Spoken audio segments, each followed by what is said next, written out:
Good morning. Good morning, everyone.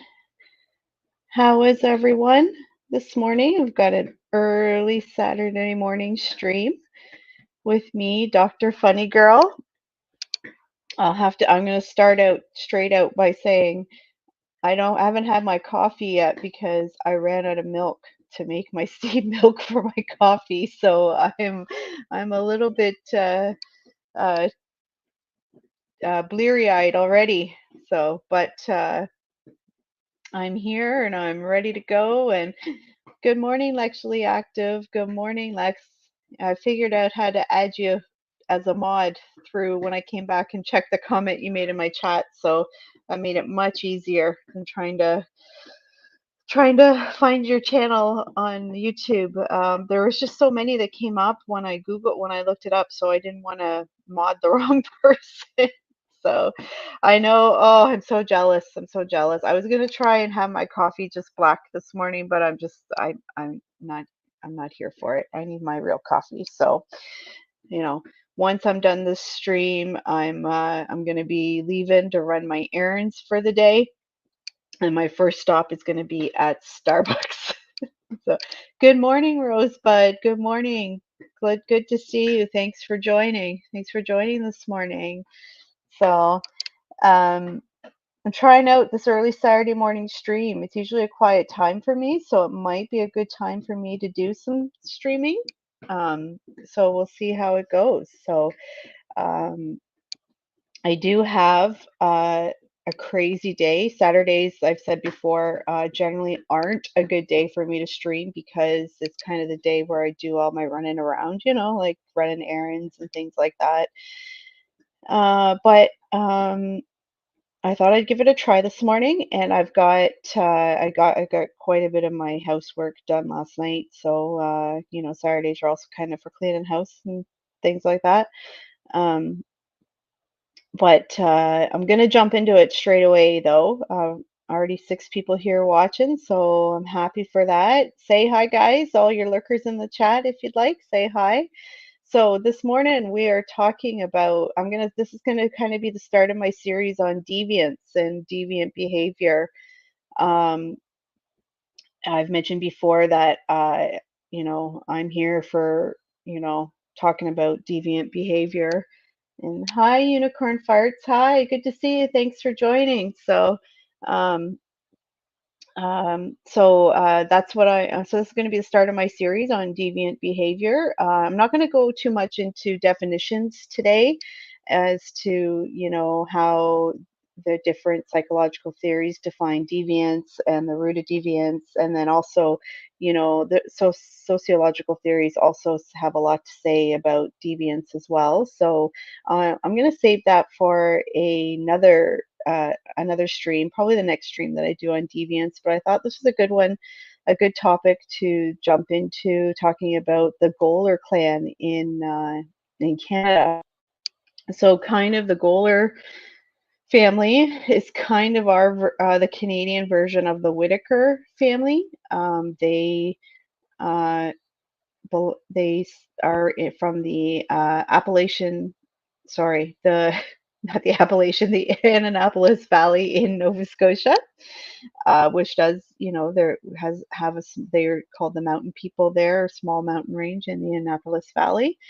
Um, and their family history goes back to the 1800s. And apparently, based on the short documentary we're going to watch about them and react to, goes back to the 1860s, I believe, is when they trace their family history back. And so I'm just going to share a little bit of a brief history before we get into the documentary about them. So in the 1980s, the Golers it became known to kind of the rest of the community what had been going on within their family for the past several generations.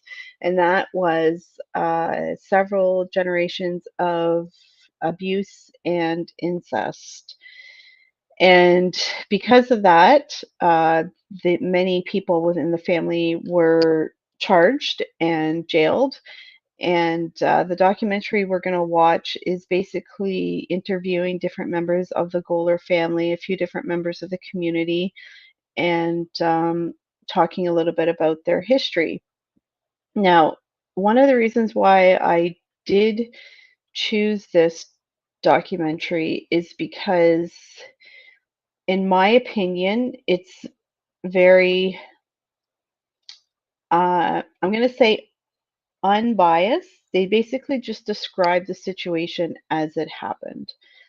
Um, they don't give an opinion on it either way as to, um, whether, because they talk about, you know, in the documentary whether people from this family should be imprisoned or hospitalized and things like that. So, but they don't give an opinion in that sense. They just basically talk about the facts around the case and interview a couple community members and get their opinions and stuff. So um, it also doesn't go into a lot of details, which I thought was very very good of them not to go into a lot of the nasty details that come along in these types of cases.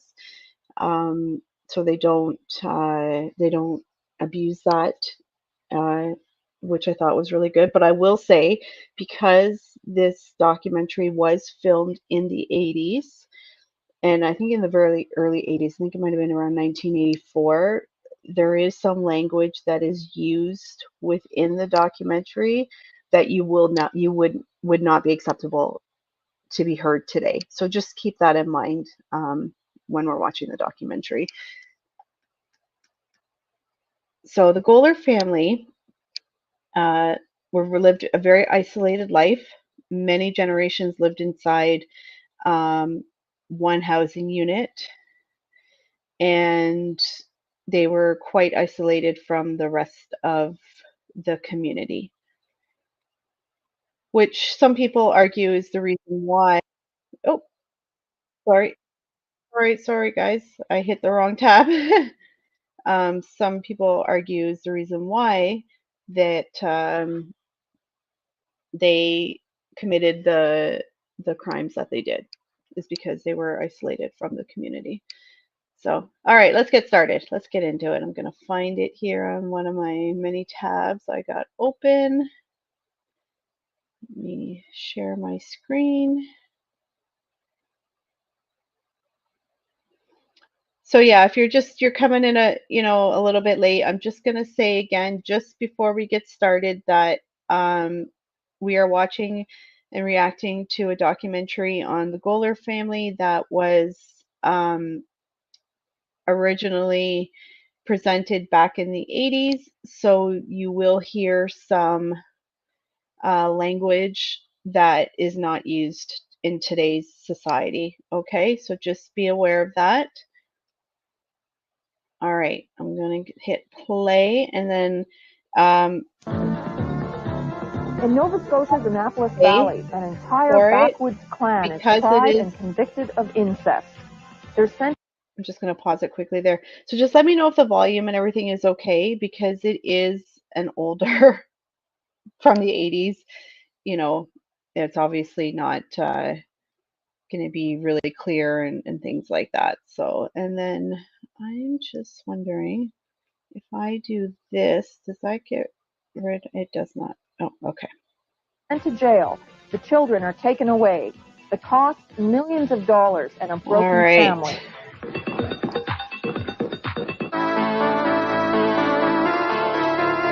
Can you guys hear it okay so far? It's really loud with the headphones, but it might be quieter for you guys. Good evening, I'm Joan Melanson. Tonight, a special documentary prepared by CBC News reporter Claude Vickery. He's followed this story since it first broke 2 years ago. Here's his report on the Golers, the untold story. This man is 57 years old. He's poor. He can't read much more than a comic book. Borderline retarded. That's what a psychologist says. He spent the last 4 months in jail, and he still doesn't know why. Well, I realize a little bit, but I don't know if it's anything, I don't know too much to learn because I didn't do anything to learn it. I just live day by day like I always did. That's all I done. I didn't do anything wrong with anything. Is this going to make any change in your life, having gone to prison? Well, I remembered and all that what I done, but I don't know to go or can't learn much more than you learn because I didn't do anything wrong by. In jail, they called him a pervert. That's because he's one of the Golers, the family clan from the South Mountain that was jailed for sexually abusing their children. Inside the house, the matriarch of the Goler clan, Stella Goler, reads a letter from her son. He's still in prison, 2,000 miles away. Dear Mom and Dad, just a few lines to see how you all are. I am okay, Mom. Just hurt so much of the way them kids lied on us and put us all away. Mom, I miss you and Dad and our little church and all of our friends back home. I wish this mess was over and we were all home again as one happy family. Mom. What did the RCMP do to this family? He broke my family all to pieces. Them cops did. The New Miners. He come here and got them boys when they wasn't guilty. In the Annapolis Valley of Nova Scotia, the name Goler has become so...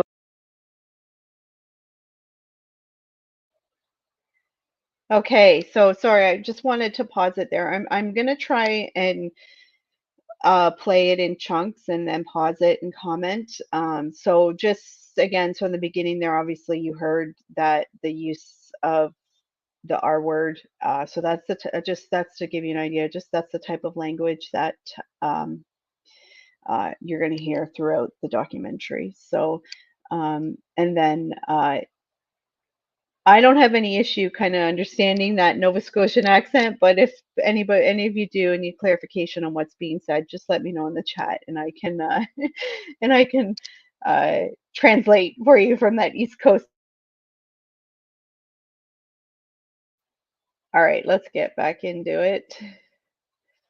But definitely, you can definitely tell by the style of recording that this is a fairly old documentary. So.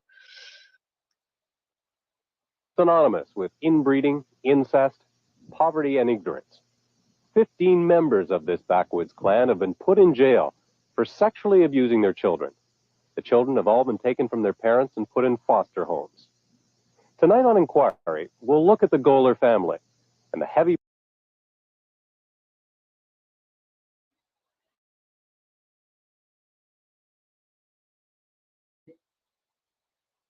Sorry, just to pause it again there quickly because I just want you guys to keep note. He said 15 members of the family were arrested or jailed because at the end it actually goes through each family member, and something very interesting when I watched this that totally blew my mind about the 15 people that were arrested. So just keep in mind where he says 15 family members. price they had to pay for doing something that's been a way of life around here for generations. Every spring, the Apple Blossom Festival is celebrated throughout the Annapolis Valley.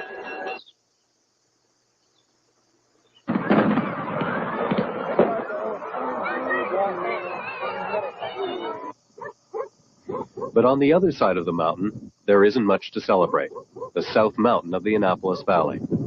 For the people who live in these rundown shacks, it's a life of poverty, unemployment, and welfare. These houses are just a few minutes away from the town, but it's a world apart. When the Golers came here 40 years ago, there was lots of work, seasonal work on the valley farms or cutting wood for the local mill. The work ran out, but the family stayed. Charlie Goler built the house. His sons never moved away. It was a life of boredom and futility. The family spent a lot of time just standing around the kitchen.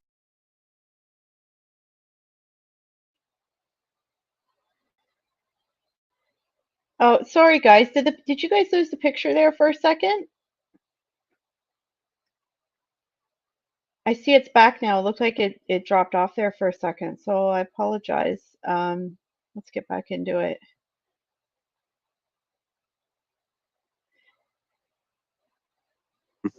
Passing the time of day. The family survived on the old age checks of the parents. It was a big family where the kinfolks were always coming and going, and the family took care of its own. Okay, thank The you. mother, Stella, ruled the family. Cecil Goler was paralyzed from the neck down. He had to be cared for in a house that had no running water, no bath, and no toilet. Cecil's youngest brother, Cranswick Goler.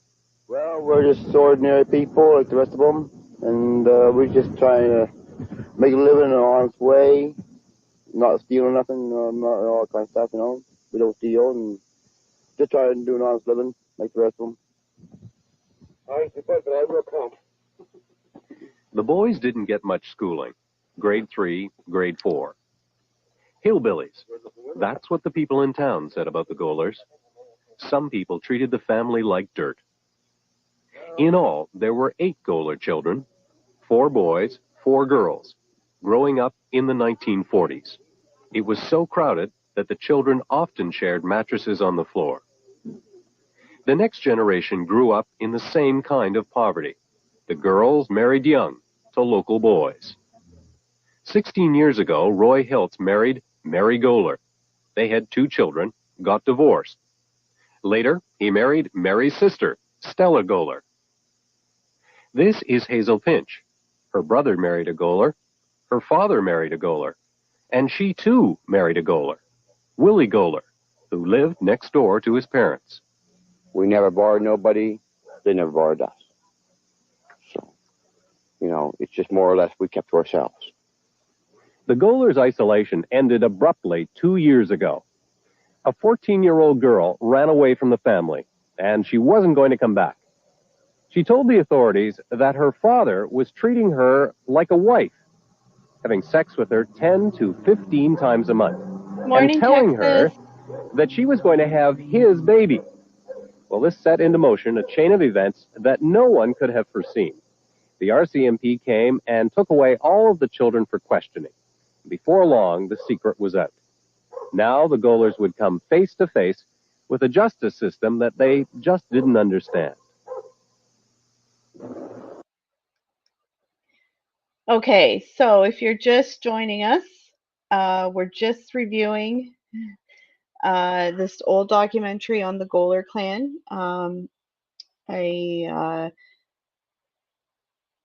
Hi, Texas. Good morning. Glad you're here. Glad you're here. So we're up to the point where one of a 14-year-old child now within the family has reported what is going on within their family, within their home, and the RCMP, which is the Royal Canadian Mounted Police, which is a police force here in Canada, gets involved. In Canada, for areas that don't have regional or local police forces, then the RCMP would be the kind of regional or local police force. All right, let's keep going here. Hello there. The Golers were rounded up and put in jail for the night. Early news reports described them as a hillbilly sex ring. No one had ever seen anything quite like them. Inside the courtroom, it was standing room only. No one wanted to miss the show. Wanda Whiston, in the brown jacket, was a star attraction. She was living common law with one of the Golers and was accused of sexually abusing 4 boys and 4 girls. It was a case without precedent in Canada. 13 people, 137 charges of sexual assault, incest, gross indecency, buggery, having sex with a girl under 14. One of the Crown prosecutors said it was just like something out of the movie Deliverance. So yeah, something to note, it wasn't just the men in the family that were accused of incest. It was both the men and the women in the family. So something you don't see Later, a lot of 2 more women necessarily. would be charged, bringing the total number of defendants to 15. The cases would eventually involve a dozen defense lawyers, most paid for by legal aid. But the lawyers couldn't help the family much because most of the Golers had already made incriminating statements to the RCMP. All the legal aid lawyers could do was to plead the Golers not guilty and arrange for bail. Tom Goler describes that first day. I don't. So just out of curiosity, you know, they talk about how most of no problem, Texas, yeah. Yeah. Actually, active, good comment. Nobody in the family had suspicions about this family before the girl came forward. Well, you know, they don't really dwell into that quite a bit, into that in this documentary, but I would have to imagine that, you know, the community probably was quite aware of what was going on, but just chose to ignore it, right? Um, kind of left them to be. And you know, so that's definitely something that you know, as I, you know, starting, this is kind of the beginning of a series on Deviance, I can delve into more to find out more about the history of the community and what they knew about this family and this case. So so the comment I wanted to make um, is that most of them, you know, made confessions when they were originally apprehended by the RCMP, arrested by the RCMP. But do you think that that's because what they believe or what they're doing wasn't, they weren't doing anything wrong? You know, like that's kind of my view on it, is that, you know, this is obviously so, and I, you know, it's really literally so inbred into them that they don't realize that it's wrong, or do that, you know. So curious as to what your opinions are on that. You know, some of them may know it's wrong, some of them might not. No, but I didn't mind too much. But it got on my nerves a little bit. Almost looking at me and stuff like that. I ain't used to people looking at me all the time like that. A bunch of them like that. Was it confusing, all these different lawyers? Well, a little bit. When one fucking lawyer looks at me, and then I see another one, and I see another one. I said to myself, I said, what they doing all in here? So then I realized it's all different cases. But I don't know. I just didn't like it. Nothing I could do about it. Bob Levy was one of the defense lawyers. If one were to make a blanket statement, one would have to say yes. They're just totally on another planet, totally unable to have the slightest idea in the world what was happening to them in the court process. They could define it in terms of they're charged with something, but in terms of being able to appreciate any of the more basic things of what was happening to them, I'd have to say that their level of appreciation was very, very low indeed. The Golers were released on $500 bail and ordered by the court not to have any contact with their children. So back in the day, back in the 80s when this happened, I would imagine that $500 would be quite a bit of money for them to try and come up with to be released on bail.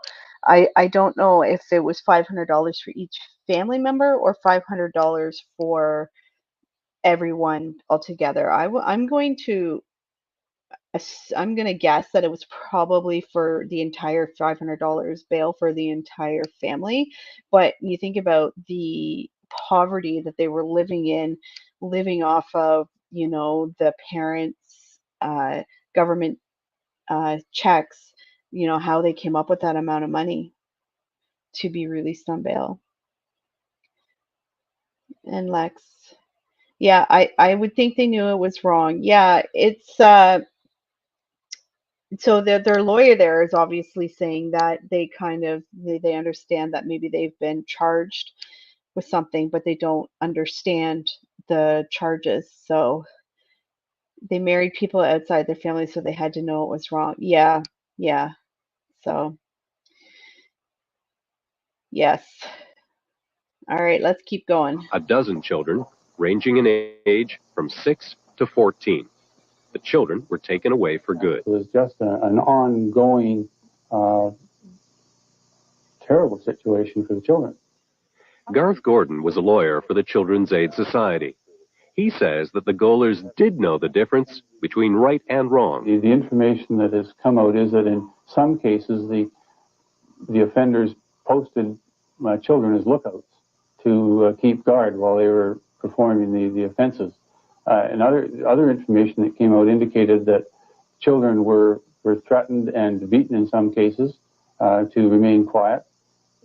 And in other situations, it became apparent from the children that they were offered gifts if they remained silent. For months after the charges were laid, the Goler case was the talk of the town. I would say there's something they were brought up with that's been down from.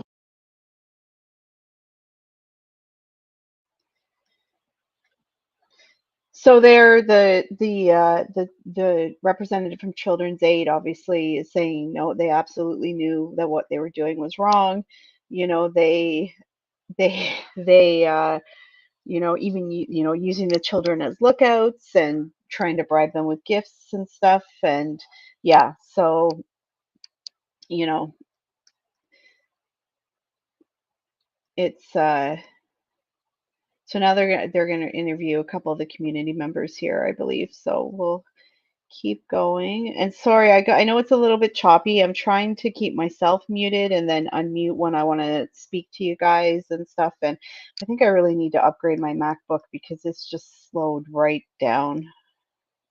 Generation to generation, and they think they didn't do anything wrong. Oh, they made a note it was wrong, but they done it so high. Nobody ever told them different. It's an awful thing, and I don't condone it at all. I think those people should be all given everything the law can pass out to them. It's gross. Well, I mean, those kids, it's terrible. I mean, those kids didn't even know what was happening to them, really, and it's a shame. It shouldn't be happening. If they're found guilty, do you think they should go to jail, the Golers? I think so. I mean, they say some of them aren't even in their right mind anyways, but if they're guilty, they should go. However, there were many people in the Annapolis Valley who felt that the Golers had been punished enough by losing their children. Now they needed help. They shouldn't go that hard on them. They shouldn't send some welfare workers in there maybe to straighten things out. As far as putting them in jail, that's kind of crazy because they've been doing it for years. They just need to be straightened out on. I don't know. Jail's just not the place for them. I think they should be sent into an institution somewhere where they get, more help. So what do you guys think of those responses from the community members saying that that they didn't think they belonged in jail, that having their kids taken away was punishment enough, and interesting responses. I think if this was to happen, let's just say in 2024, which we know it does, but let's just say this something like this was front page news and everything, and people were interviewing community members, I think you'd be really hard pressed to find any community members to say that having their children taken away is punishment enough. But back in the back when this happened in the 80s, there was support for them in the community. Lawrence Kelly was one of the people charged in the Goler case. His brother was married to one of the Golers, and Kelly was accused of having sex with a 12-year-old girl. Like most of the Goler clan, Kelly had never been in trouble with the law before.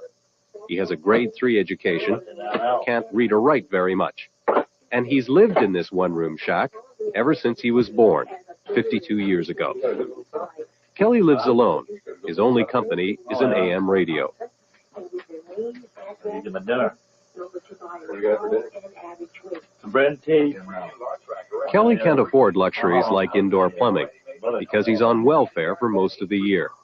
He never complained, he kept to himself. A local housing official says it's this kind of grinding poverty that's the root cause of incest. Cameron Jess. In this particular case, much of the incest and the related sexual abuse of children that we're seeing is no question related to literally generations of living in acute poverty with no privacy, no sense of involvement in the community as a whole. When you say no privacy, what do you mean? Well, I mean like maybe 2 adults, 3 or 4 children sharing one bed, that kind of situation. Often sharing one bed because that's the only way of keeping warm. It is not hard to envisage how these things can happen when people live under those conditions and become so despairing of improving their lot and so cut off from the community as a whole that they literally no longer have any set of values which protect them, shall we say, from that kind of behavior. So I hear comments like that, and I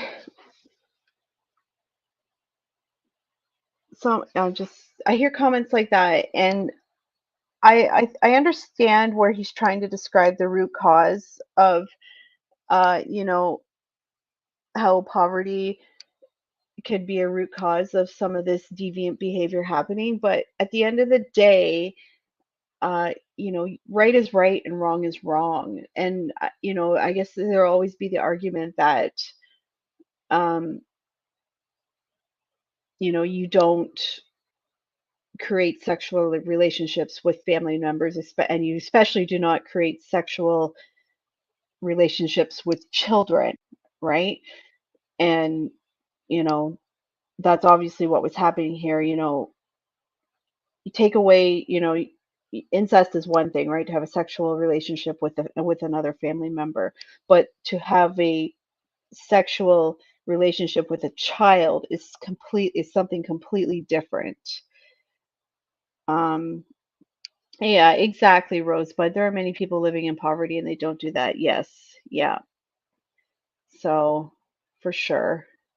Yeah, somewhere that all lived in cabins and they tried to stay warm. Yeah, and again, you know, obviously, you know, if you're trying to stay warm for survival, I mean that, you know, that doesn't automatically equate to initiating a sexual relationship with a child, right? Like it just you know, and again, you know, I'm taking this is a, you know, we're watching this and we're giving it the context of the time of when it happened, which is in the 80s and stuff, but still, and you know, obviously we have learned so much more since then, but regardless, sexual relationships with a child are never acceptable, right? So, all right, let's keep going. In recent years, upwards of 20 people have been living at the Goler homestead. Aunts and uncles, nieces and nephews, brothers and sisters. Marjorie Goler. You know what incest means? I know what it means. I'm old enough to know. There ain't been none of that going on that I could see. And I don't know why they try to make a great big scene of it anyway. It's just because child went and told lies that they're leading it all around now to every child. As far as I'm concerned, the people in town or anywhere else probably done just as bad, if not worse. I don't know how this started. I still don't know how it started. One kid started it all. And I bet right now she's sorry she ever started it. Do you know what the word incest means? Insects? Incest. No. Do you know that it's wrong having sex with children, with young people? Well, sure is wrong. It's wrong. And a man had any guts way, he wouldn't ever do it. One judge said. So those are, I believe, 3 members of the Goler family that they interviewed, and they, you know, they obviously don't seem to. They agree that it's wrong, but then they say that, well, anyone, you know, everyone's doing it, so this just, you know, swept on, yeah, like people are saying, swept on the rug. Everyone does it, you know. There are, you know, so a little bit of justification there, right, of their actions. And that most, if not all of the defendants, had been sexually abused when they were children. The victims, he said, grew up to be offenders. A sociologist from Acadia University looked into the family and found the pattern of incest going back for generations. Jim Sackerman. There are census materials available that make it very clear that inbreeding and incest were occurring in the 1860s and 1870s. Among the Goler family, within the Goler family. If the Golers had been prepared to tell all, it might have gained them the sympathy of the court. But the Golers could not or would not admit their guilt. The defense hoped that the results of IQ testing would help the case. Lawyer Bob Levy. The testing that we had done would indicate that they're borderline retarded. As a general rule, some more so than others, but basically that as a class, as a group, they were borderline retarded, operating in the bottom 1 or 2% of the population in most of the areas tested, all or most of the areas tested. Next to no formal education, grade 2, grade 3, grade 4 or 5 at tops, and next to no ability to read, very little to no understanding of what the court process was about, what the criminal process was about. But as that court process dragged on, the Golers had to endure the insults of the community, the wisecracks, the dirty jokes, the obscene phone calls, people driving by shouting insults. We've been getting all kinds of dirty names called by here at nights and a bunch of foolishness, I guess I would call it. What are they shouting out? Well, I call it all kinds of dirty names, like perverts and different kinds of dirty names which I won't repeat. I think that the fact that they only were, yelled insults by community members and that the community didn't take it, more into their hands is they got off, I think, lucky there that there wasn't any vigilante justice. And I don't think there's no need of it, really. We're not convicted yet. If it was convicted and all that kind of stuff, I would say it'd be a different story. But I can't apparently say there ain't no need of it yet. The defense hoped that the court would put the Golers on probation with some sort of compulsory psychiatric counseling. The defense said there was no reason to put the Golers in jail because they were no threat to society or to their children. By this time, the children had been taken away for good. However, the Crown prosecutor insisted on heavy jail terms. So, just a couple comments in the chat. No, I don't think they had phones, Texas. I think probably like if they were in town, community members yelling out comments or maybe driving by their home and yelling out the comments and stuff. So, they definitely, I mean, they had no electricity, they had no indoor plumbing. So no, I absolutely don't believe that they would have had telephones. No. So why did they not finish the adults role? The kids had time to go to school. Yeah. So I think that a lot of times they were probably, again, they probably didn't finish school because they were maybe had to go to work to try to earn money, but then there was no employment available. I'm not sure.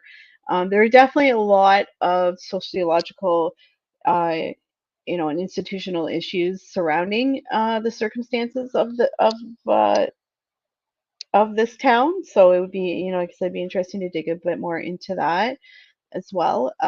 This is kind of, again, it's very brief introductory documentary of, what kind of happened. So we'll keep going.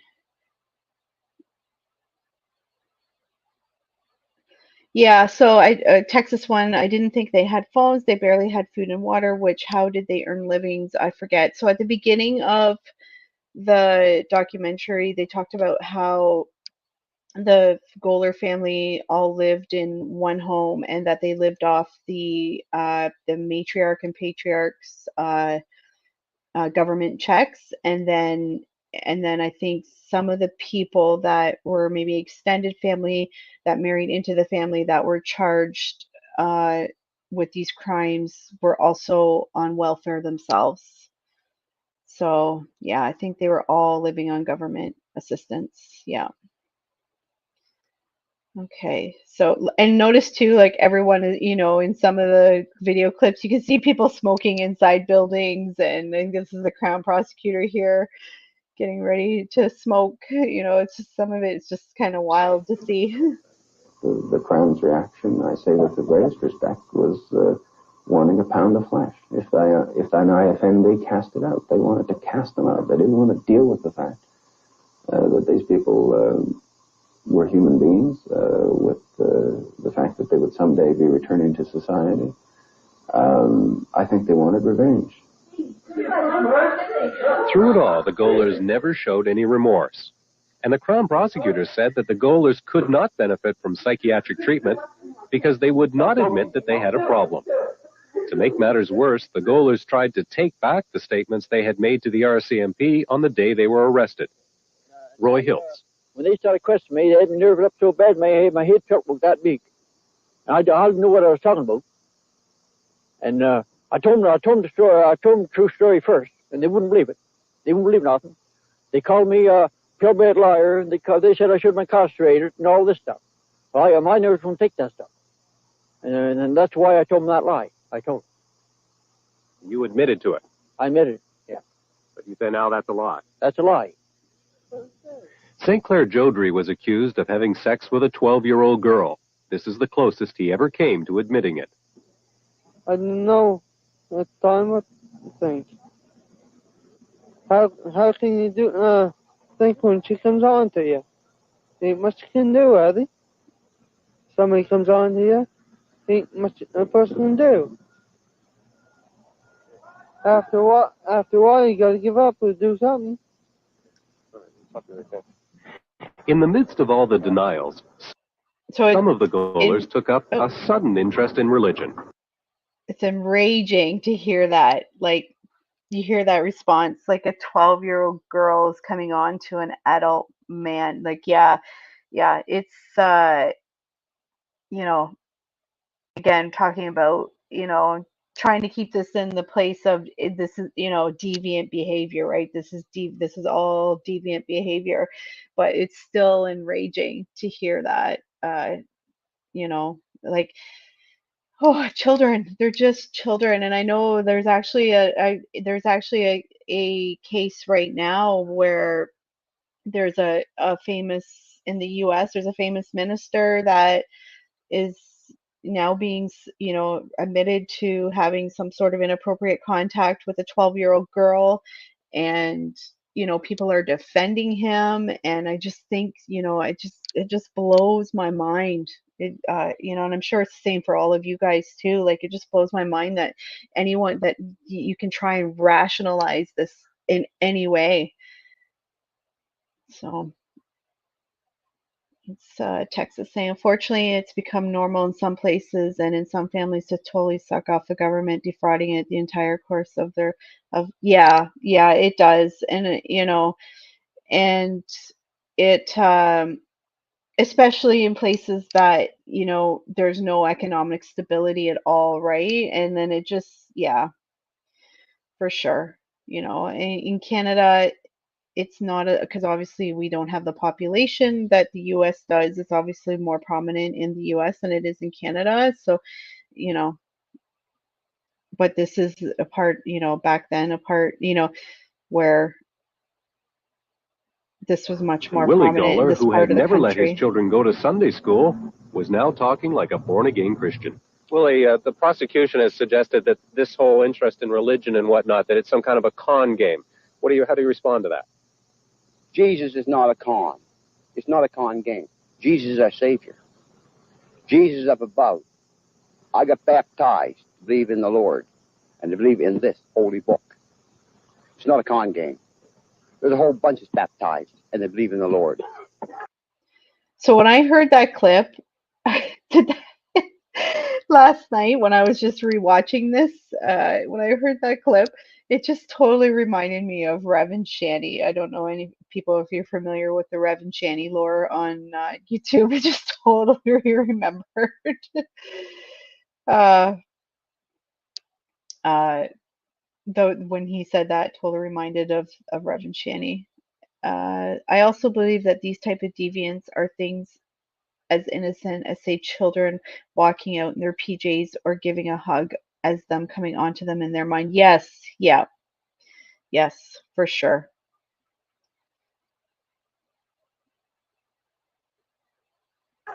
For the first time in their lives, some of the Golers were going to evening Bible study. On Sundays, they went to Sunday school. Some people in the local church were suspicious, but others felt it was the Golers' way of finally showing their remorse. At the same time, a local preacher, David Long, was coming to the house to pray for Cecil Goler, the crippled brother. Dear Lord Jesus, we would ask that you would come into this house this day, Lord, and be with Cecil, that you would lift him up, heal these crippled limbs, and Lord, make him walk, make him talk. Lord, we know that he loves you, and we would ask that you would just speak to him in a very special way. Lord, we just know that we ask this in your name. Amen. How do you think the community has treated this family here? Well, as I see it, they've more or less been sort of left out, left to themselves. And I think that it was a mistake. Why is that? Well, I think if they had been welcomed in, if they had been invited to activities, both in the church and otherwise, that perhaps this whole thing may not have happened. It might have influenced their life, that there might have been a change. Now, most of the family members are going to Bible study and going to church. Have you noticed much of a change in their behavior? Oh, certainly so. You can just see it as their faces light up, and their lives have been changing. They've been slicking up around their place. They've been bathing every day. They've been, there's a complete change in them. But for Judge Hall and the other judges, it didn't make much difference. Willie Goler, 7 years in jail for buggery, gross indecency, incest. Willie's common-law wife, Wanda Whiston, 4 years. Okay, I am going to tap it back there just because we're getting to the end of the documentary. So they're actually going through all of the charges and what they were convicted of, and all of the family members that were charged. So I will tap it back there. But again, you know, deciding to become religious appears, that it was a way for them to come off as they had learned their lesson. I'm using my air quotes again. I know you guys can't see me. They had learned their lesson. So let me just tap it back a bit and start just again. Their faces light up, and their lives have been changing. They've been slicking up around their place. They've been bathing every day. They've been, there's a complete change in them. But for Judge Hall and the other judges, it didn't make much difference. Willie Goler, 7 years in jail for buggery, gross indecency, incest. Willie's common-law wife, Wanda Whiston, 4 years for sexually assaulting 8 children. Cranswick Goler, 6 years, 9 months, buggery with a 12-year-old male cousin. Cranswick's sister Josie, 6 months for sexual assault. Her conviction is under appeal. Josie's former boyfriend, Earl Johnstone, 6 months for performing oral sex on a young boy. Josie's sister Mary, 1 year in jail for sexual assault. Her conviction is under appeal. Mary's husband, Lawrence Johnstone, 2.5 years for buggery with a niece. Willie's brother, Tom Goler, 3 years, buggery with a nephew and niece. Tom's former brother-in-law, Roy Hiltz, 1 year, buggery with a 7-year-old girl. Willie's former brother-in-law, Eugene Brown, 2.5 years for sexually abusing his niece and nephew. Willie's former brother-in-law, Ralph Kelly, 3 years, buggery with a 7-year-old girl. Kelly's brother, Lawrence, 1 year, having sex with a 12-year-old girl. St. Clair Jodry, 1 year in jail, also for having sex with a 12-year-old girl. Charlie Goler Jr., 2 years, having sex with a female cousin under 14. Billy Goler got 3 years, despite evidence that he had been the victim of sexual abuse as a child. The judge said he, of all people, should have known better. The old family homestead is deserted now, and society is still adding up the bill. The legal aid fees, the police overtime, the cost of foster care for the children, the cost of keeping the Golers in jail. The bill could exceed $5 million. As for the children, well, one judge predicted that the children would never recover from the trauma after being sexually abused for all those years. However, that doesn't seem to be the case. Right from the beginning, the children got excellent psychiatric counseling, and it seems to be working. Family and Children's Services says that the children are making an excellent recovery. 5 of the children have been adopted by families here in the Annapolis Valley. 5 of the children are in foster homes. However, the 2 oldest children, both teenagers, have had a lot of trouble in their foster homes, and in time they may end up back here. However, for the most part, the children seem to have a much better life. They've gone from a life of poverty to a life of relative affluence, a middle-class life. Now they have a future. However, it's a different story for the adults. 8 of the Golers are still in the Kingston Penitentiary, in protective custody.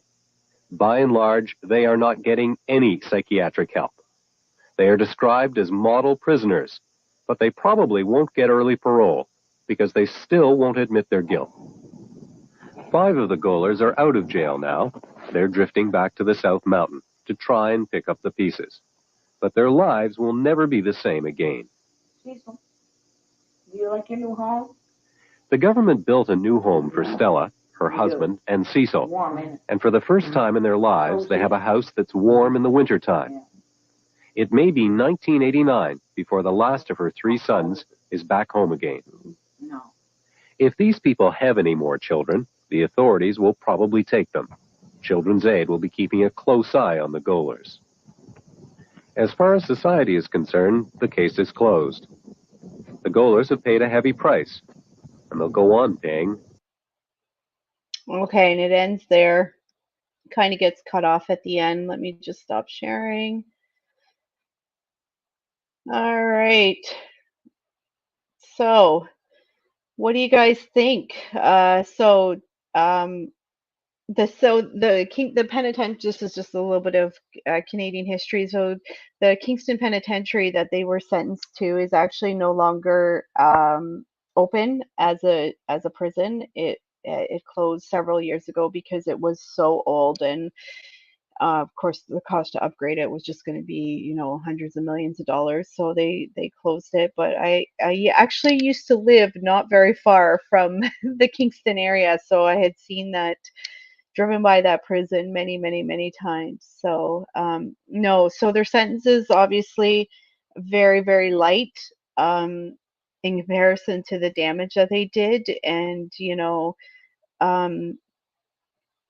it would be interesting to see where, if there's any information out there about the children that were removed from the home, and where they've kind of ended up. Like I said, I do want this one to kind of be a first in a series, and there's just so much revolving around this one family alone that that I'd like to dig into a bit further.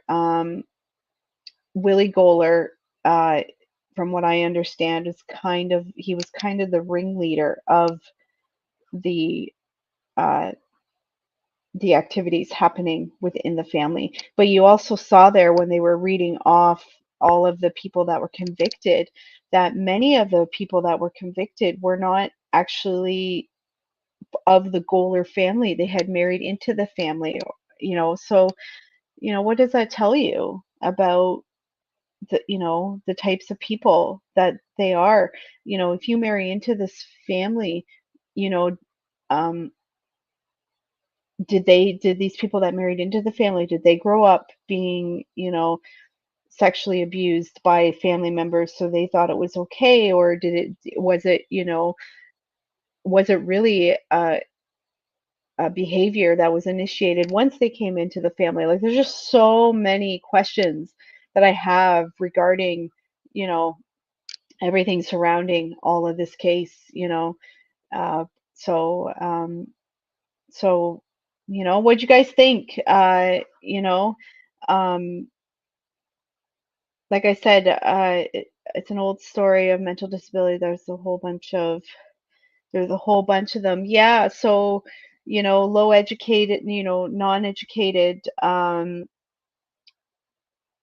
living in poverty, you know, there, like I said, there are so many sociological issues that, you know, weave its way into this, into the criminal aspect of it, and then, you know, dealing with the psychological definitions of deviance versus sociological deviance. And, you know, pedophilia for sure is a psychological deviance. Of course, it's considered social deviance as well, but its root itself is a psychological deviance. And like I said, there's a difference between, you know, incest with another family member that is that it would, you know, would be considered an adult, and then sexually abusing children. You know, those are two different things completely when it comes to psychological definitions, and what, you know, when you're talking about the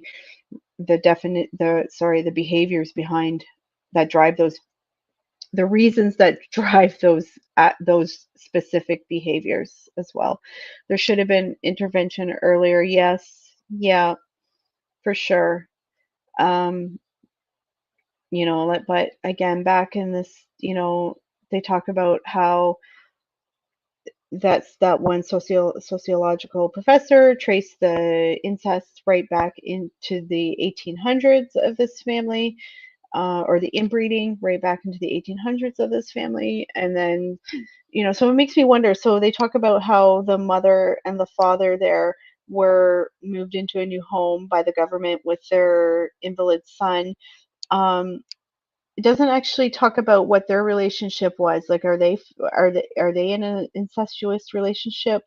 You know, did they suffer from uh, abuse? You know, based on the family's history, it seems that they would. So there's just uh, it was just, you know, there's just, to me, there's just so many questions. I just have so many questions, you know. So I am definitely going to dig into this case, this family a bit more. So I'm going to, like I said, I'm going to make it a kind of a series.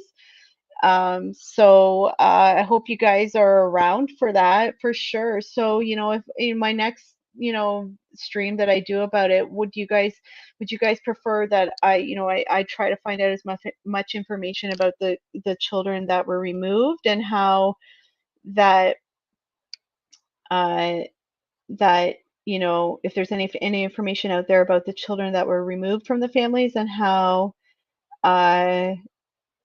and how they made out after being put into foster care, or about the actual family history itself. You know, like I said, that the one I think is William Goler, he was kind of the ringleader of this all, and his wife that he had.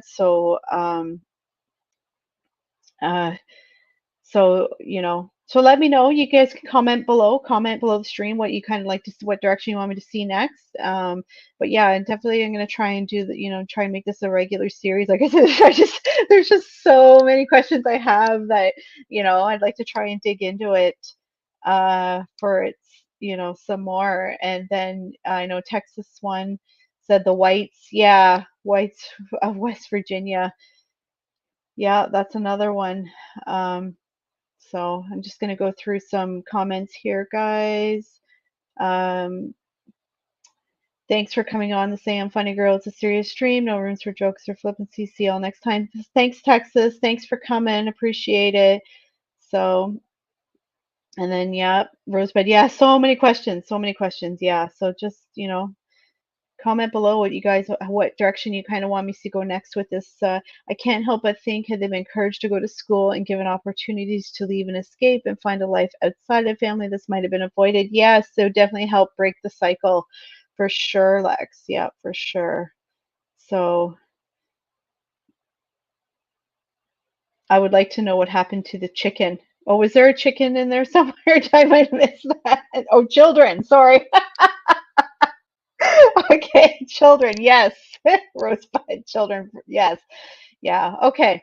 So I will, yeah. Okay. So I'll continue to do some research on this, and then we'll circle back to another stream. Uh, I'm probably I'm probably not gonna actually be able to stream until at the earliest next weekend. As I mentioned in my last stream, I actually have family coming from Nova Scotia today. My sister lives there. She lives in the I'll just say outside of the Halifax area. So she's coming with my three little alien nieces. I can't wait to see her. I haven't seen them since Christmas. So they're here for a week, and I'm going to be spending as much time with them as possible. So I'll probably be offline for the next week or so. But I want to thank you guys all for coming out this morning. I really appreciate it. I'm trying to build up my little asylum here. So it's great to see you guys continuing to come out. Hopefully my streams are getting better. And my brother-in-law, he actually works in media. So he's going to help me a little bit with my channel while he's here. So I'm hoping to have like a little intro and outro ready to go for the next time I'm able to stream. So yeah, a couple things that are going to be coming up in the next new things coming up in the asylum in the next little while. But yeah, so please like and share if you can, and give me a thumbs up. And thank you, Rosebud. Thank you. Thanks. I appreciate the comment. Like I said, I'm kind of doing this as a learning experience for myself to help, with what I've got coming up to finish my undergrad and then go on to my master's. So, that's kind of my driving force behind it. So I appreciate you guys all coming out every time and watching the replays. So thank you. Oh, thank you, Unicorn Farts. Thank you. I'm glad you found it. I'm glad you found it. Share it all on your social media.